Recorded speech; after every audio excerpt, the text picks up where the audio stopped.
Well, as I mentioned, you might be making travel plans for the holiday season or the year ahead, and maybe they're tied to an event. Often when we travel, that's the case. Next, a story that might have you being very careful about where you book your hotel. In case you missed this on World Report today, a Formula One race fan planned ahead for her family. She booked hotel rooms for next May. She used a credit card to lock in the Montreal accommodations, or so she thought. But Booking.com canceled her reservation. She says she was then offered the same room on the same dates for more than 3 times the price to go to the Formula One race. CBC's Yvette Brend and the Go Public unit dug into the story, and they looked at what it says when we hit, confirmed on a booking. How much does that actually mean? I spoke with Yvette Brend earlier. Good morning. Good morning, Marcy. So what happened here? Well, this all started as a dream of a Formula One themed family reunion for Erica Mann. And she's from Oakville, Ontario, and she's a Formula One fan. And so are her relatives, many of them flying in from the Netherlands to see the 2026 Montreal Grand Prix with her. And she wanted to make sure that the accommodations were locked in early because organizers hadn't confirmed the exact dates yet. She booked the same 4-bedroom unit for 2 possible weekends that the race could take place, both with free cancellation. Hotels that I'd been at before, I had looked at and found that they didn't have anything open. It was just all blocked off, nothing to see there. So when I did find this, I was super excited and jumped right on it. What went wrong? Yeah, she's like, I've done it. I've booked it.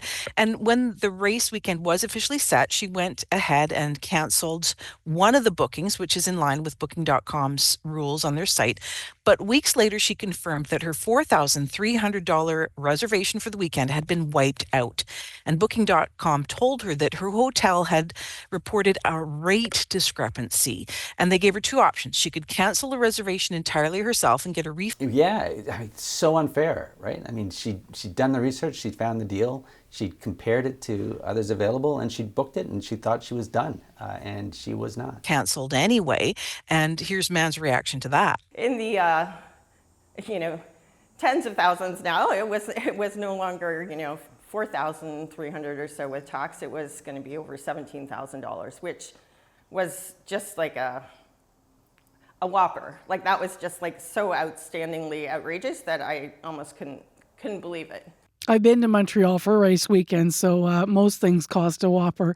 But when it comes to the fact that she booked something that she thought was less, and then this happened, what did she do next? Well, she tried to fight it, right? Those airline tickets were booked, the race dates were set, and the Montreal hotel prices were climbing fast. So she told us she spent hours on hold, retelling the same story over and over again to Booking.com customer service. It felt like Groundhog Day, to be honest. It's just every time it was the same thing. You call in, you're on an immense hold, you talk to someone, you kind of tell the whole story over again. Did anyone help? No, both Booking.com and the hotel told her they would not honor her reservation. And the hotel told Go Public that a synchronization error with Booking.com's site had caused this issue. They said that their prices should have automatically updated to the so-called event pricing, and that's the higher rates during the Grand Prix event that was set for May 2026. The hotel said the issue only affected 2 units, which had briefly appeared on the site, and Mann had booked one of them. But they also couldn't manually override those rates, they said. So they reviewed the case under their incorrect loading price clause in their user terms and conditions and sided with the hotel. So the traveler can complain, I guess, but what else can they do? Well, exactly. And that's what digital rights lawyer David Fewer says is the real issue here. And that's how these automated systems sort of leave consumers exposed. Yeah, it's so unfair, right? I mean, she'd done the research, she'd found the deal, she'd compared it to others available, and she'd booked it, and she thought she was done, and she was not. And, he told us that these platforms and policies do give hotels and booking sites all the power and travelers very little protection if there's a price surge or even if there's a mistake. Oh, no, it's a weak position. 100% it's a weak position. Our consumer protection laws are not great. Contract law is not consumer protection law. It's just not built with that model in mind. So the hotel's explanation, as you said, that this was just a, quote, pricing error, does that hold up? Well, Fewer is not convinced. Like, it's not like they they missed the decimal point, right? They gave you the hotel for $1 instead of $1,000. This is something else. This is something where I think consumers should get the benefit of the law. And he says, it's not like a simple typo. This is a result of a dynamic pricing system that changes when demand spikes, and that, he says, shifts the risk entirely onto consumers. What did Booking.com and the hotel do after Go Public started asking questions about it? Well, once we reached out, Booking.com did take another look, and in a written statement, the company confirmed the hotel had requested the cancellation, citing what it called a pricing error. And it said, Booking.com said, our procedures do allow for cancellations in limited circumstances where there is a genuine rate mistake. But they also admitted that communication to the customer fell short of their usual standards in this case. And after our questions, they told Mann that they would honor her original booking and cover the difference in price after her stay, meaning she does keep that same 4-bedroom unit at no extra cost. Okay. So, after some action, they made it right, but only also after Go Public and CBC got involved. Right. And Erica Mann told us she didn't think it should have taken media intervention, and she is relieved, but she says this experience has made her lose trust in the website that she'd used many times before. Now, for everyone listening, who obviously, most of us go to platforms like this or others, what can travelers do then to protect themselves from this kind of thing, like right from the beginning? Is there anything we should keep in mind? Right. Well, Fewer says take screenshots of everything, the prices, the confirmation number, the dates, call the hotel directly, and use a credit card with strong dispute protections. You want to protect yourself the way you would in any contract. All right. Well, thanks for the story, Yvette. Appreciate it. That was my earlier conversation with Yvette Brend of CBC's Go Public team. If you have a consumer story where you feel you've been wronged, you can contact the Go Public team at simplygopublic@cbc.ca. Next on the show, as you might have heard on World Report as well, provincial healthcare systems in our country are changing before our eyes as they come up against the challenges of our aging populations, tighter budgets. One debate right now is over dual practice healthcare. So what does that mean? It means allowing health professionals to work simultaneously in the public and private systems. Alberta government wants to be the first to try this. Premier Danielle Smith confirmed that in a video posted to social media last week. This greatly benefits everyone on surgical wait lists, and here's how. Those who are able and want to can pay for the entire cost of their surgery or have it paid through employer insurance plans. They will be able to have their surgery performed in the off hours and come off the public wait list at no extra cost to taxpayers. That means everyone on the public wait list moves up in the queue so that they also get their publicly insured surgery done quicker than they otherwise would. And surgeons and other specialists remain in the public system but are happier because they get to perform more surgeries should they want to. For more on how this could or would work, Rebecca Graff-McRae is with us. She's a specialist on public health with Parkland Institute, which is a nonpartisan research center. Good morning. Good morning. How are you? I'm well. So I've had this conversation a number of times over the years. It usually ends with this is a slippery slope, and why would healthcare providers stay in the public system if they could make more in private? But this is something slightly different, what she's proposing. What specifically is the Premier hoping to do with this bill? That part is a little bit up in the air because all that we know about this proposal, we have learned from leaked documents that were revealed in the Globe and Mail last week and from this advertorial from the Premier. But what we do know is that her intention is to establish a two-tiered healthcare system in Alberta by allowing this dual practice model, which means billing patients out of pocket for working in the private sector while billing the public purse while they're working in public hospitals and public ORs. What is your sense of the support for this idea then? What's the reaction been in Alberta since it came out? I think this is deeply divisive. Deeply divisive. Firstly, because this cuts to the very core of our healthcare system, which is centered around the idea that access is based on medical need and not on the ability to pay. So I think that should be concerning for every Canadian right now. But in Alberta also, this isn't the first time we've had a premier try to pitch these two-tiered system proposals. We've still trying to recover in our healthcare system from the attempts made by Ralph Klein 20 years ago. So in that sense, Albertans are deeply apprehensive about this. There is a core that has gathered around Smith and the UCP that have accepted her overt sort of villainization of public services. She's currently engaged in a number of lawsuits with our healthcare provider, Alberta Health Services, and some of its officials. But the frustration that Albertans feel about being able to access public health care right now is to large part due to the very policies that Smith and her predecessor, Premier Jason Kenney, have implemented that have undermined access to public health care. Tell us how this works in other countries, because other countries have some dual practice doctors working, as you said, simultaneously both in public and private systems. How does that look and where? Sure. Some of the examples that often get pulled up are sort of closest comparators. The NHS, National Health Service in the UK, some comparisons to, Australia and New Zealand. One thing to remember is like every healthcare system is based on sort of unique legal and structural factors. We don't have an exact comparison. The NHS is fairly close. But right now, they're actually struggling to resuscitate their public healthcare system after making similar policy changes to allow this kind of third-party contracting and dual practice. Where it does work slightly better is where these systems have structured around including safeguards for the public system to prevent that sort of cannibalization. Some of those features have to include priority scheduling of doctors and healthcare staff to the public system and ensuring minimum staffing thresholds. They have to de-incentivize what we call cream skimming, which is taking the low complexity, high volume procedures into the private and leaving the really complex and urgent cases to the public system, and putting caps on the amount of extra billing that can be issued to patients to prevent profiteering off of it. Those safeguards are not in place here in Alberta. And in fact, the Smith government has been moving in the opposite direction.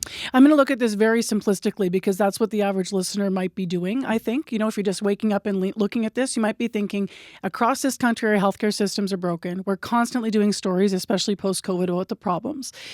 We obviously want to have a good, strong public system. This is what people will look at this, and they'll say, if someone can afford to pay for a private service and they're willing to do that and the doctors want to do it, and you can put safeguards in place so the public system isn't threatened by that, why not have better service on both sides of this? Even though you're creating that inequity around affordability. But if the access would be improved in the public system by nature of this having safeguards, so those people are still there and served, why not create a two-tier system? Why is that a concern for many? Well, the first part is that it's incredibly difficult to ensure that access in the public system, even with some of these safeguards around, because it's predicated on having a sufficient healthcare workforce to run two systems. That's absolutely not the case in Alberta, and I don't think anywhere across Canada. Or in Manitoba, yeah.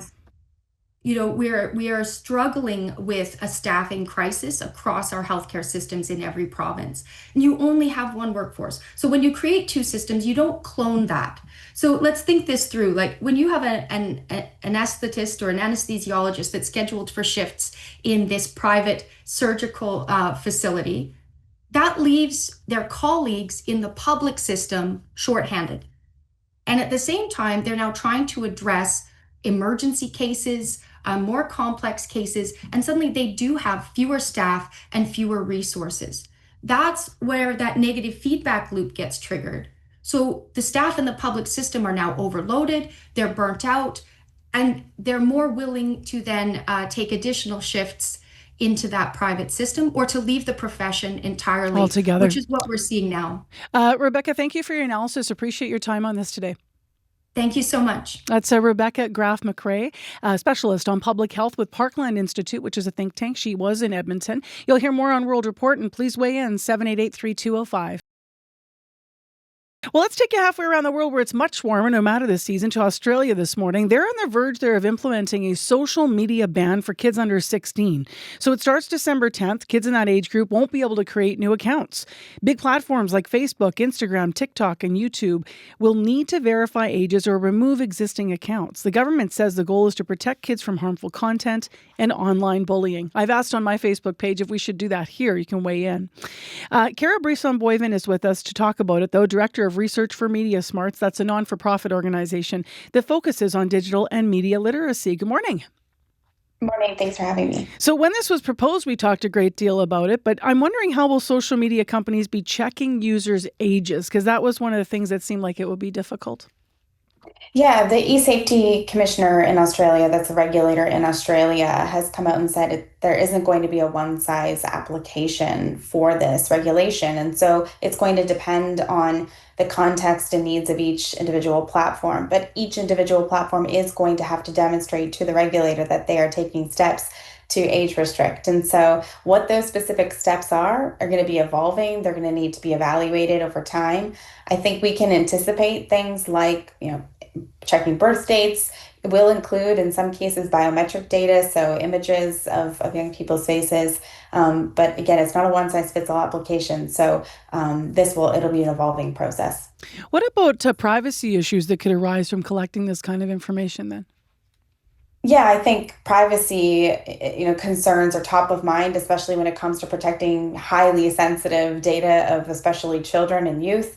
As I said, this could include biometric data, including images of children's faces, their birth dates. And in the field, we call this sort of creating honeypots of data that needs to be protected and ensure that it's being used for its intended purpose. And so, again, children's privacy is going to be top of mind in terms of implementation, I suspect. Are they going to be cutting the new ground on this in Australia? They're setting a precedent, right? Like, how unique is this? It's pretty unique. I mean, the conversation around children's online safety and well-being is ongoing across the world in many different ways in different contexts. What we haven't seen, to date is a regulatory effort of this scope and scale. So I think sort of the world is watching to see how this sort of plays out in practice, what the sort of benefits and challenges are. I don't think this is a very complex, challenge, protecting and maintaining children's privacy and safety and well-being online. I don't think there's a one-size easy sort of silver solution here. But I do think, age restrictions has a potential to be part of our solution. But I think everyone's going to be kind of keeping a close eye to see how this plays out. The first two Manitoba comments I got on this actually are about what we're talking about. Kev Roberts writing into the show, those media accounts already have some age limits, which are sometimes enforced. And Aaron Clausen saying kids often just lie about their age. So mechanisms will have to be in place to verify age beyond self-reporting. But you're talking about they may go to biometrics, and then that it opens up an issue about privacy. Could it also potentially push young people and kids to, abandon those platforms, as flawed as they are, to go somewhere that's even more unsafe for them, though? Yeah, absolutely. I mean, kids are savvy. They'll find ways around age restrictions, as some of your listeners mentioned, either lying about their age or finding an image of either somebody else in the house or the neighborhood who's over 16. As you say, it can also, potentially, I think we should be prepared to push young people into other spaces and places that may, in fact, be even less moderated than the spaces that they're in now. And so ultimately having that open conversation with young people in your lives about where they are, what they're doing online, who they're speaking to, is going to be incredibly important moving forward. So the question, obviously, I'm asking on our Facebook page here is, should we or could we do this here in Canada? If Canada did implement a similar ban, what would the challenges be here? Would they be the same as what we're talking about, or what additional things come to mind for you? Yeah, I think all of the same challenges we've been talking about around privacy, around some of the backfire effects of, where else young people could be going, how they'll get, around some of these age restrictions do apply. I think we also need to keep in mind the lack of consultation with young people, in terms of developing regulations like this are really problematic. I mean, I have the great pleasure of working alongside a lot of youth who themselves are strong advocates for, young people's online safety and well-being. And one of the things that I think we need to really keep in mind is that, especially for marginalized and vulnerable youth, being online is not necessarily a luxury. It can be a lifeline when they're looking for connection. And so we'll have to think about the impacts on those communities in particular. Thank you very much for being with us, Kara. Thanks for having me. Kara Brisson-Boivin is the Director of Research for MediaSmarts, a not-for-profit organization focused on digital and media literacy. So you've heard the question. It is on my Facebook page, but I'd invite calls this morning as well. Should we do this here? Why or why not? The Verge, Australia on the verge, rather, of implementing this social media ban for kids under 16. And also, if you are a young person and you happen to be listening and it's okay for you to do so, we'd love you to, talk to us about this. What would it cut you off from if you weren't allowed to be on those platforms? How concerned are you that there could be a ban here, for example? What do you use them for? Do you feel you can sort of organize yourself to stay safe online? 204-788-3205. 204-788-3205. That's our listener line. Well, up next on the show, last week when Premier Rob Canoe was here, he was in studio talking about the throne speech and also about some things moving forward that we learn more about, for example, around cost-cutting measures for Manitoba families. One of the things that he talked about was the potential for cutting taxes and in some instances saying it's the right thing to do to make life more affordable for people. The provincial government can't do everything, right? Like you can consider removing the PST from grocery store bills. Is that where we're leaning? Is that where we're going? You'll see the specific details on budget day. Is that something you're considering? Well, I think when we look at the gas tax cut, that put money in people's pockets. That stopped runaway inflation in Manitoba. So, my left-wing economics profs are not going to like this, the fact that I was their student 20 years ago or whatever. But the reality is you cut a consumer-facing tax. It helps people. So we couldn't find one of his, quote, left-wing economics profs, but Jesse Hajer is with us this morning. He has some thoughts on Canoe's approach to taxation and affordability and that preview of what may be in the budget. He's an associate professor of economics and labor studies over at the University of Manitoba and does identify as being, he said, on the left side of the political spectrum. Good morning. Good morning. So let's just walk through this because what do you make of Canoe's statement, first of all, that cutting consumer-facing taxes naturally makes life more affordable for people? Yeah, it was really interesting to hear that comment and the reference to our economics department here. I think the Premier may have taken a class with a close colleague of mine, the late John Loxley. Some of your listeners may be familiar with John's work. He did a lot of work with Indigenous communities in Manitoba, advocating for children in care.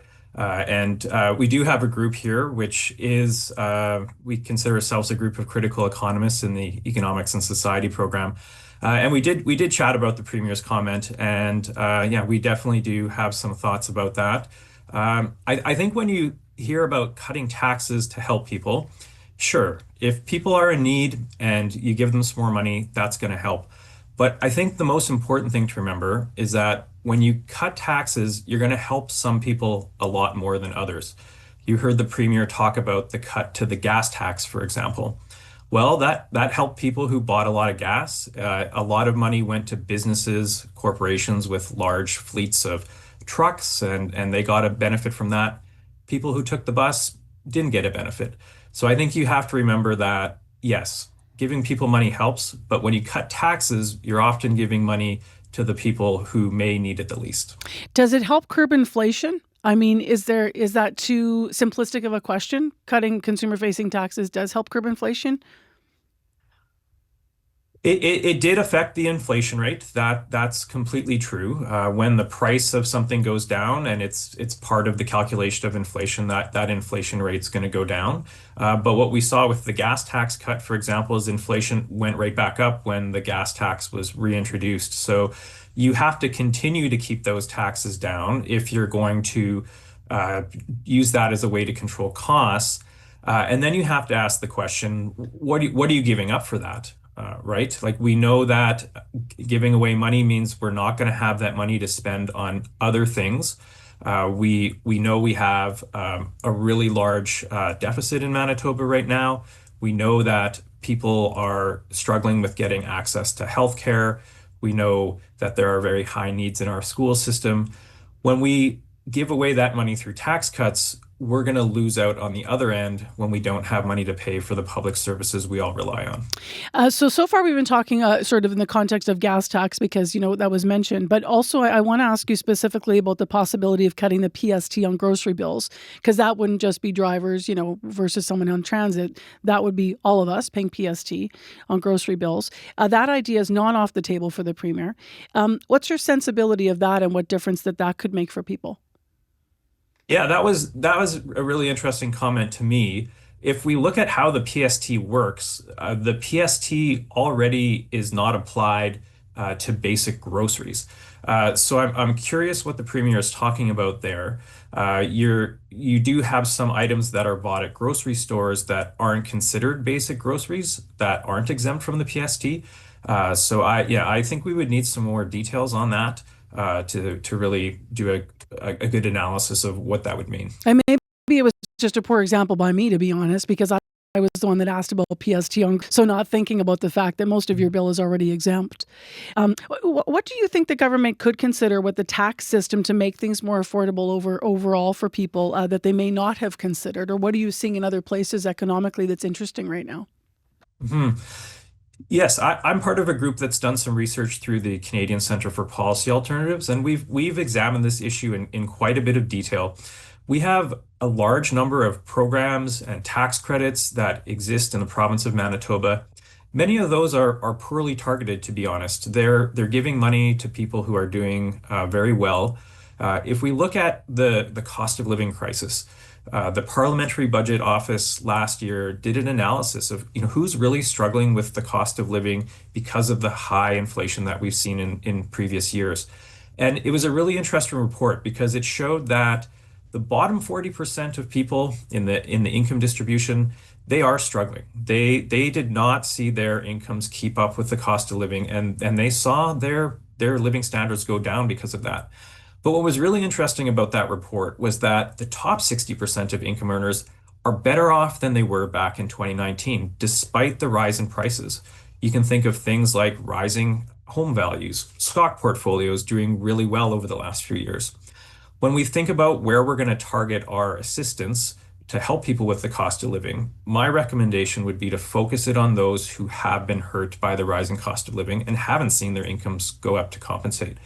We have a number of programs in Manitoba. We have a very positive rental benefit. We have social assistance programs. We have a Manitoba Child Benefit.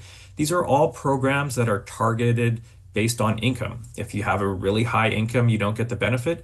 And if you're struggling more, you get more. I think those are the type of programs we should look at increasing and improving, broadening access to, if we really want to help people with the cost of living who need it. Thank you very much for weighing in this morning. We will obviously have some time to wait before they put their budget out, but appreciate you being here off the Premier's comments last week. It's my pleasure. Thanks for having me. That's Jesse Hajer with us live via Zoom this morning, Assistant Professor of Economics and Labour Studies at the University of Manitoba. And if you want to see the full interview, by the way, with the Premier, in case you missed it, you can always find that online on our CBC Listen Hub. Well, next on the program, a local nonprofit organization that works with families in our city's North and West End says they will put together 300 food hampers this year for families in need of their support. But last year, that number was more like 800, and yet the need has grown year over year. So to talk about the challenges and the complexities of doing this, Ian Rountree is actually in studio with us. He's the Executive Director of LITE, or Local Investment Toward Employment, and we will also be talking about their fundraising breakfast that's happening at the end of the week. But I'm glad you're here, Ian. Thanks for coming. Good morning. Thanks for having me. So tell me a little bit about this. If the need is up, why fewer hampers? What have you found? A lot of it is just purely resourcing and timing. Putting together hampers is a really time-intensive process, and the way that we do that, the way that we do it is focused on creating employment throughout the process. So we have to rely on the partner network that we have and what resources they've got in terms of scheduling, when we're going to do things, when it's good for them to draw in people that they can employ to do the packing and distribution of the hampers, as well as the shopping. So last year it worked out that we had two great organizations to work with. This year, it looks like so far we're only going to be working with one.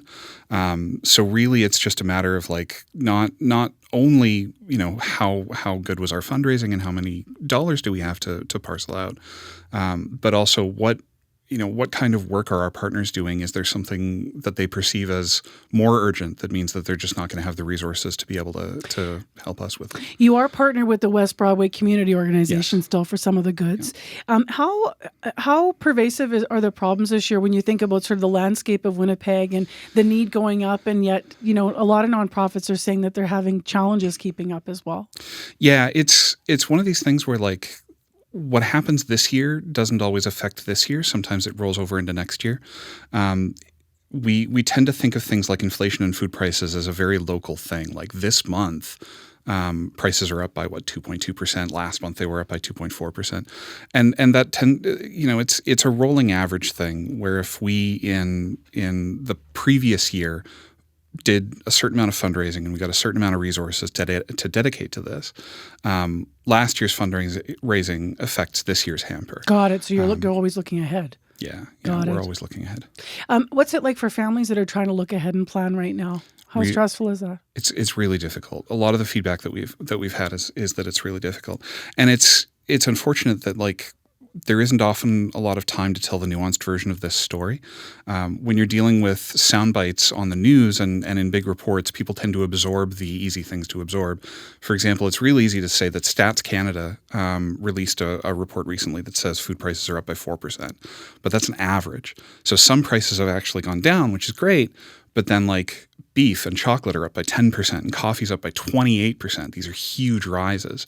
And dragging it down to 4% just you do have to look at those averages, but it doesn't really carry the nuance of the decisions that people have to make, especially with the tariff situation with the states. There's so much uncertainty in what's going to happen, and people try to plan for the future and stock up where they can. But if you're a low resource household, you can't really do the stocking up in the same way that somebody can, with pantry space can do that. I know you shared with me and with CBC, the reality is, quote, we can feed more families insufficiently or fewer families properly, end quote. What's it like having to make that decision? This is back to looking at what you can put in hampers and also factoring in food costs somewhat, I imagine. But what's it like having to make that decision? Yeah, it's really tough. The partners that we work with, West Broadway is a really good example of a partner that's very conscientious about what their community needs, and the way that they think about putting the hampers together is they're looking at they've got other food security programs, so they've got a good knowledge of what is a meal rather than just some food. Yeah, and that turns out to be a completely different way to think about how you're doing your shopping, especially if you're transitioning from I'm going to have a boxed frozen pizza or what have you. You can buy that, and it's a certain amount of dollars for a certain amount of meal value.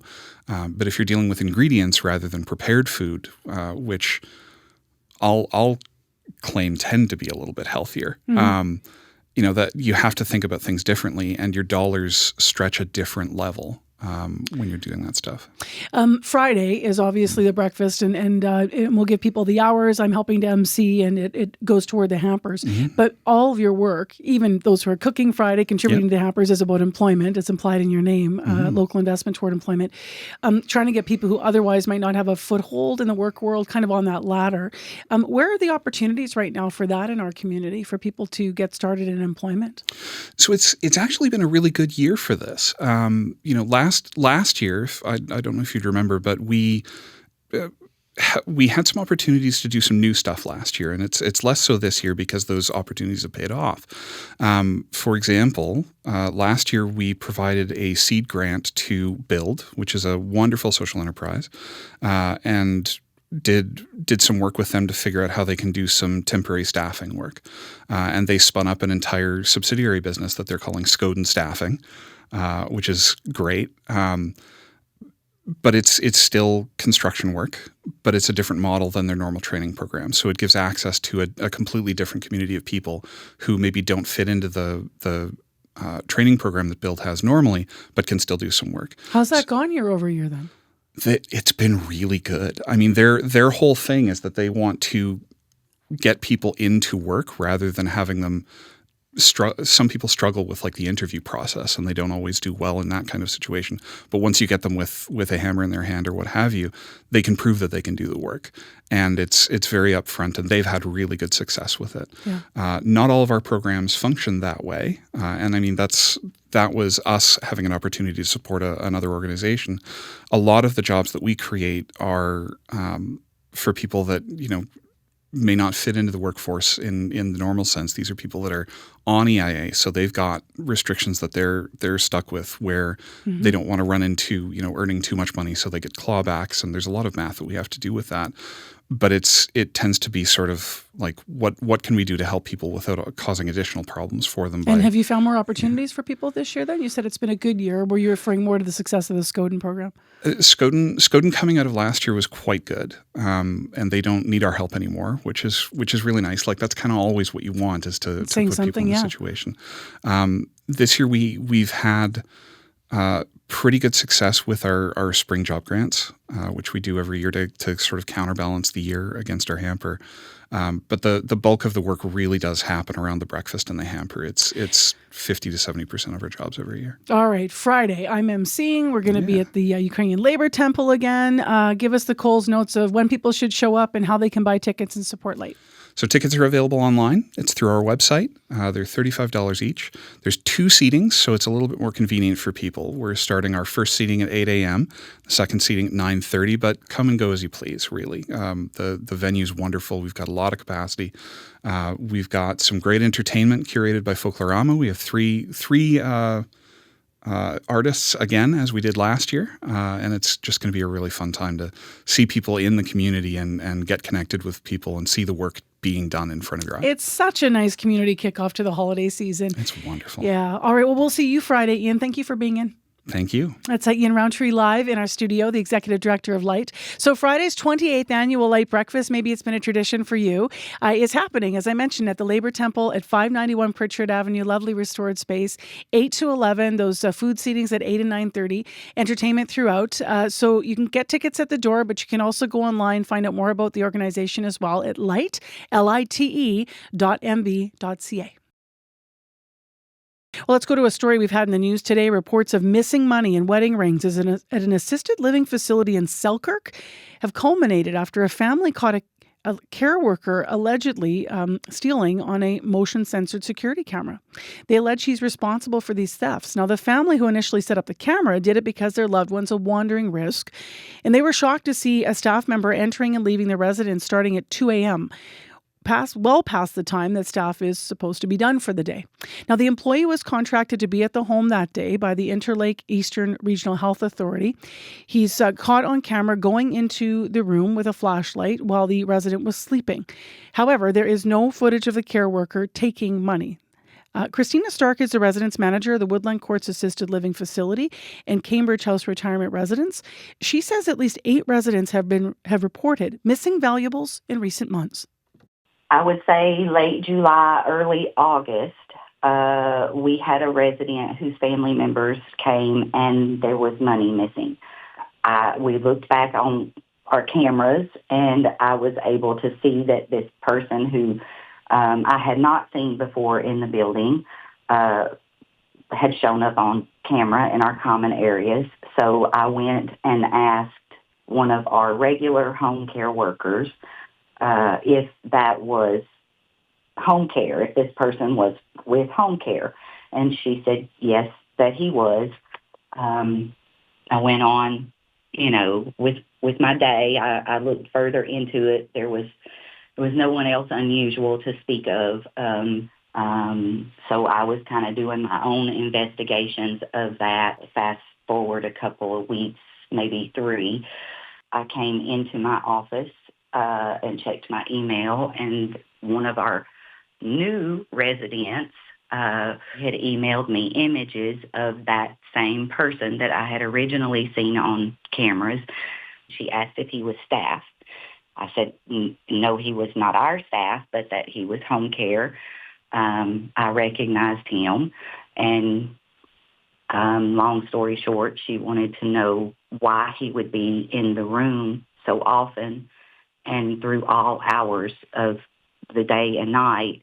repeatedly over a 5-day period leading up into November 10th for sure that we have him on camera consistently in and out of the building, in and out of suites at 2:30 in the morning, 3:30 in the morning, at when the residents known to be at lunch or at bingo, and he was consistently going into at least that one particular suite on camera regularly while the man was sleeping with the flashlight on his phone going through his room and his coat pockets that were hanging on the door.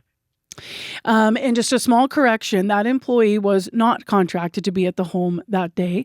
I misspoke and said was contracted to be there.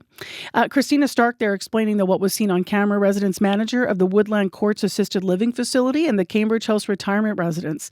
Now, CBC's Lauren Scott spoke with Laura Tamblyn-Watts about this. She's the CEO of CanAge, Canada's national senior advocacy organization. Here are some of her recommendations. Of course, it's extremely concerning whenever you have thefts or any other types of violation of a person's right in assisted living or long-term care, where people are there by their nature because they have some degree of vulnerability. They have problems getting around. They may have cognitive issues. So it really is the worst kind of exploitation. So it's important to remember that it's an unusual thing when you have this type of theft. It's not the common practice. Having said that, like any other business, we need to make sure that the people that we're taking care of, particularly very vulnerable people, have the highest degree of checks around any type of behaviors. The other thing is, quite commonly, people don't get caught doing this. These are crimes often for people who have memory issues, not always, but often, and things get lost on a regular basis. And so it's an extra helping of exploitation when not only are you taking something from somebody who's by their nature kept it in their home as their last set of possessions as the most precious things that they have, but on top of that, you're making them believe probably that they have lost it. You know, I'm wondering what sort of recommendations you would make. I think there's 3 things externally that we would like. The first is to make sure that vulnerable records checks are done across as many jurisdictions as possible. So sometimes you may have people from out of country that are coming in, and it's hard to get criminal records checks from their country of origin. But certainly within this country, you should be able to know that if somebody is moving around from jurisdiction to jurisdiction, that you should be able to get criminal records checks for them across the country. The second is, we think that embracing technology is important, not to the degree of exploiting people or using recording technology inappropriately, but we need to make sure that we're using good technology like monitoring devices as is appropriate so that we know who's coming in and out. And the last thing we really want to make sure people understand is that they have a safe place to keep things. So, in many hotels, for instance, you'll have a safe where you can put your objects that you're not using all the time, your important papers and so on. And I personally think it's a very good idea for assisted living or personal care homes, whenever you're living in a congregate place, to have some type of individual location in your own suite where you can keep those important things safe. That was Laura Tamblyn-Watts, CEO of CanAge, Canada's national senior advocacy organization. She was speaking there with CBC's Lauren Scott over the weekend. CBC did reach out to the Interlake Eastern Regional Health Authority to ask if the employee in question is still working or on leave. They said in an email statement that they're, quote, unable to comment on HR matters, end quote. Let's talk red light cameras. Photo radar at intersections is what they're actually called. But red light cameras have been used in cities all across the country since the 1990s. In Winnipeg today, there are close to 50 intersections that have traffic cameras to try and catch drivers who are running lights or speeding. But does the presence of these cameras mounted on poles actually make our streets safer? And what other non-punitive measures could the city use to calm traffic and reduce speed, and accidents? Those are all questions that Ben Farr, CBC Manitoba's urban living contributor, dove into. He looked into research from all across Canada and around the world for his latest column. And he's in studio to talk about it. Good morning, Ben. Good morning. All right, so let's start with a bit of history first. When did Winnipeg first start using our red light cameras? Yeah, so Winnipeg started testing red light cameras back in 2001. They chose some intersections that had high collision rates just to see what would happen if they added these red light cameras. And they saw that it seemed to help, so they implemented them citywide just a few months later. And then what do you think was the hope with the installation of the cameras? What was being said at the time? Remind us. Knowing that speeding and red light running are the biggest causes of accidents within Canada, the goal is that by cutting down on speeding and red light running, using these cameras, we should hopefully be able to cut down on accidents, making the roads safer. That's the idea, at least. So pretty simple, straight ahead. What was the result, though, in terms of accidents and speeding in the city? Did it have an impact? It did. Over the last 20 years, there's been a 22% drop in speeding and red light running at intersections with photo radar. Now, population's grown since then, so there has been an added amount of drivers at these intersections. So there is progress there. Not as much data on the actual accident rates at these intersections, but you would assume that if it does come down, it should help. So the numbers are down, as you just said. It should help. Is it not a good thing then? Yeah, so this is where it got really interesting in the research process because it does help. But there's only 48 intersections with photo radar within the city, and there's thousands of intersections within the city. So it's a small minority of the intersections that are actually being benefited. So the thing is that there's other measures other factors that lead people to speed and to run red lights, and addressing those is really the biggest factor instead of trying to blanket the city and photo radar cameras to try and solve the problem. So let's look at some of those measures to make things safer for cars, for pedestrians, which is a huge thing on people's minds right now. Over the weekend, we got news as well of another an update on a pedestrian that was hit last week on Osborne. Then we had a little boy hit 2 weeks ago. Active transportation units and cyclists are also part of this. So when you did your research, what are the other measures that make everyone safer? There are a lot. I mean, obviously bike lanes. We've even seen the advanced crossing signals. But to me, the most fascinating one is looking at speeding because there's a lot of reasons that people speed. One of the most notable ones is that wide open spaces or large lanes encourage people to go faster on the roads, especially when there's no signals, there's no barriers. So even small things to constrict the roads, to kind of constrict that viewpoint and get drivers to pay attention can cause them to slow down, especially at intersections. Adding in barriers to restrict those lanes can be a huge help. Even planting trees can help to get drivers to slow down. So you mean barriers that would make the lanes skinnier, so people are actually like, oh, I'm tight in here, this is annoying, but you're going slower. Yeah, there's actually a great example of that on Cambridge. I saw that they added that on Cambridge Street, just constricting the intersections constricting the roads and the lanes towards the intersections just gets you to pay attention in that zone where there is the danger. Remind us what Vision Zero is, because you also talk about this in your piece. Yeah, it's a road safety initiative that was started in Sweden back in the 90s. Kind of flips the way we look at road safety on its head. Instead of trying to punish drivers exclusively, we look at collisions and specifically road fatalities to see what happened. What was the cause? And we use that information, we use that data to improve our roads. It's a constant evolution of safety with the end goal in mind of getting to zero road fatalities down the line. And if I recall correctly, this has been championed in Winnipeg by a number of different councillors, Vision Zero, but it's not necessarily been adopted in our city, and it's not measurable here yet, I don't think. Not that I know of. I have heard some talk. I think it would be great to implement. We have seen data from other cities that show it does help, so it would be great. So let's talk about that. What have you learned from other places? Ottawa, Toronto, and Sweden, as you just alluded to. What does it look like in those places to make their streets safer for everyone? Yeah, so Toronto specifically, just pulling that, I guess, as a data point, they implemented Vision Zero in 2016. Since then, they've seen their road fatalities cut in half. And it can be very small changes that make a huge impact. Things that we've heard for years, like bike lanes, for example, helps to make cyclists safer, but also prevents drivers from having to coexist in these spaces, which can be dangerous for the cyclists. But even things like raising up those intersections that gets the drivers to pay attention, huge help as well. I don't know what a raised intersection means. Just imagine like a speed bump, but the entire intersection is raised. Just a little bit of an elevation, not to the extent of a speed bump, but a little bit to get them to pay attention, get the pedestrians and cyclists to be more evident. So you're going along and all of a sudden you're going to feel the car going up. Or actually at CBC here, when you walk in the newsroom, there's a bit of a hill. It's subtle, but if you're walking, you notice it. So that's the kind of same principle. Yeah. Getting you to pay attention. So when you look at Vision Zero, just back before you go this morning, how are we already implementing some of the principles of it, if not, en masse? Mm-hmm. I have to say, being a citizen of Winnipeg, you can see some changes that are actually happening. My favorite is the advanced walk signal, where the pedestrians and cyclists get to go before the drivers so that any turning drivers get to see those pedestrians. They're very clear, very obvious. It's a huge step forward. And also even testing the scramble crossing in the Exchange District, where all pedestrians can cross at the same time, any direction, completely separate from drivers.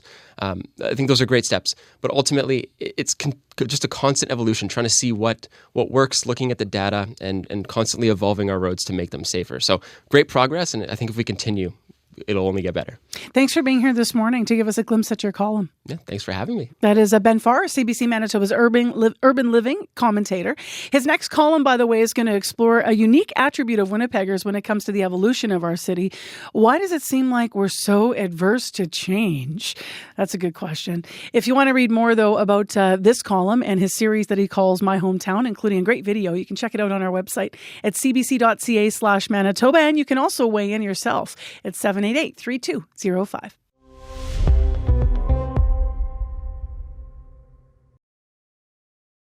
Speaking of things changing in our city, it's been a week now since Winnipeg's new bylaw about encampments went into effect. So the new rules here prohibit encampments within 50 meters of schools, playgrounds, daycares, and skating rinks, for example. Also not permitted within 30 meters of transit shelters, bridges, docks, and similar public facilities. Now, crews cleared out a long-standing encampment at Pacific Avenue in Ellen, another behind the Montana's restaurant over on Empa Street near Omens Creek. That was also dismantled. Both after outreach workers helped the residents relocate, they say, into housing. Now, Greg MacPherson is the city's acting manager for community development. CBC's Mike Arsenault spoke with him all about this late last week. I feel confident in the outreach teams. This is their level of expertise, their area of expertise. The outreach teams know what they're doing. Main Street Project is doing very good work for us. They go in, they make those contacts, they have that communication, they explain things, I hope, very well. I'm assuming they're doing as good a job as anyone could in this city. There are, people who are suffering in these sites, and we're trying to approach that with as much compassion as we can. The city doesn't want to further traumatize anybody or hurt anyone more than they might already be if they're in the situation they're in. So we're trying to work in a good way and just keep this approach, reasonable. We want to try to, wherever possible, provide people with as much information as we can in advance. Work with them. If timelines need to be adjusted, we'll adjust the timelines. I don't think we want to go in and make things worse for anybody. We're trying to find housing for people, or at least a shelter option. We do have, though, a very cold winter coming. It's been slow to come, but it's coming. And we know that shelter is going to be a better option for people. Housing will be a much better option for everyone in these encampments compared to where they currently are. And just to be clear, everybody in those encampments, either by the outreach officers or by the city bylaw officers, everybody there is being offered the option of housing or shelter. We won't move anyone without offering housing, yeah. Okay. And has everybody been at these encampments this week? Specifically, there's one on Ellen, and I think there's some others, and then now the Granite one looks to be, because I saw the signage there, I think that's going to be one of the next ones, I believe even today. No, we didn't do any enforcement there. It's a complicated site, so there's multiple structures on that site. There's I think as many as 15 people there. We have made contact through Main Street Project. We have put up some signage, and I believe our bylaw representatives have spoken to some of the people on that site. Our hope, again, will be to always ensure that we have shelter options for people before enforcement happens. So we are working on that. That's a very important site for us. We know that the impact of that site is significant. There's a lot of debris at that site. We want to try to work with people there to mitigate the situation before the freeze, because if we don't, we know in spring a lot of that material will end up in our waterways, and we don't want that. So even just today, we've been meeting very closely with the province to ensure that where there are available units, that we're prioritizing sites like that and trying to move them out as quickly as we can, but as respectfully and carefully as possible. Okay. And kind of before we were chatting here, you kind of mentioned, we're learning as we go. So can you talk to me about what you've learned this week, and what's working, what hasn't, and how learning on the job has been this week? Sure. Well, there's a lot of moving parts. So honestly, this is a really complicated situation. There are all sorts of historic reasons why people are in the position they're in. There is a shortage of housing, and that's our reality in our city, and we're working to try to provide answers on just a narrow piece of that. So the encampments are kind of the embodiment really of homelessness in our city, and that's complicated. So any sort of remedy to that, any kind of tool we're employing as a city, it's going to, it has an impact, but it won't be the complete impact that we all need. Ultimately, we need housing. And we need to address the issues that people are struggling with at these sites. And that's more complicated than we can do with a simple bylaw change or an approach from the city.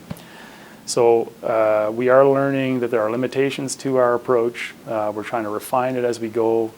We want to make sure that wherever possible, we're working really well in partnership with the province and with our outreach partners. And so far it's been, I think, been good. Some of the issues we've run up against are just that if we don't have enough shelter beds, if we don't have enough units to offer people, then we have to take that a little bit slower than maybe we would like to.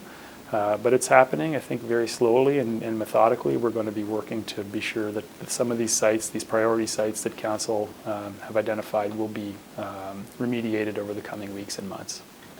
Do you have a timeline on that granite one, when you think that one might be turned? I don't. So that might be one that if you asked me this time next week, I think we'd have a clear answer for you. But again, the number of units that would be required for that site is fairly substantial.